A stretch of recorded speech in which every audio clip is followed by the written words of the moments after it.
2011 সালে একটা সরকারের পরিবর্তন ঘটিয়েছিলাম, তখন পাপ করেছিলাম, পরে প্রায়শ্চিত্ত করেছি। সংবাদপত্র বিক্রেতা অ্যাসোসিয়েশনের উদ্যোগে ভারতীয় জনতা মজদুর মঞ্চ অনুমোদিত রক্তদান শিবিরে কথা বললেন বিজেপি নেতা শঙ্কুদেব পণ্ডা।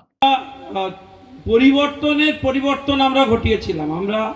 আমিও সে লড়াইয়ে 2011 ছিলাম, কিন্তু তখন পাপ করেছিলাম। তারপর আমরা প্রায়শ্চিত্ত করেছি লড়াই করে, এবং আমরা মনে করেছি যে তৃণমূল কংগ্রেসকে সমূলে উৎখাত করা প্রয়োজন ছিল, তাই উৎখাত করেছি।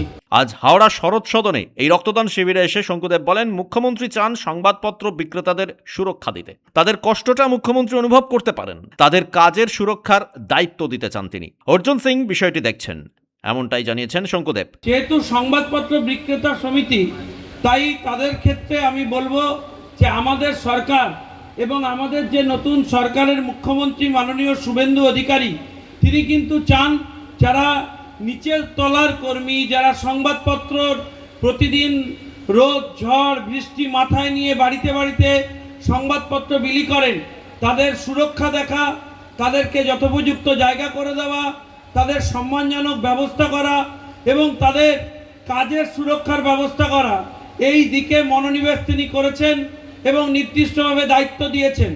দায়িত্ব কাকে দিয়েছেন না, যিনি বহুদিন ধরে শ্রমিকদের হয়ে কাজ করছেন, তিনি লেবার মিনিস্ট্রিতে আছেন, তিনি আমাদের সকলের প্রিয় মাননীয় অর্জুন সিং। রক্তদান শিবিরে উপস্থিত ছিলেন সংগঠনের সভাপতি সমীর ভট্টাচার্য, সাধারণ সম্পাদক লালু দেবনাথ, তপব্রত মুখোপাধ্যায়, ভারতীয় জনতা মজদুর মঞ্চের সর্বভারতীয় সভাপতি ডক্টর মহেশ শর্মা, রাজ্য সভাপতি বিনয় মণ্ডল, পশ্চিমবঙ্গ সংবাদ বিক্রেতা অ্যাসোসিয়েশনের প্রধান উপদেষ্টা ডক্টর আনন্দ পাণ্ডে, বিজেপির মধ্য হাওড়ার কনভেনর শিবশঙ্কর সাধু খাঁ সহ আরও অনেকে।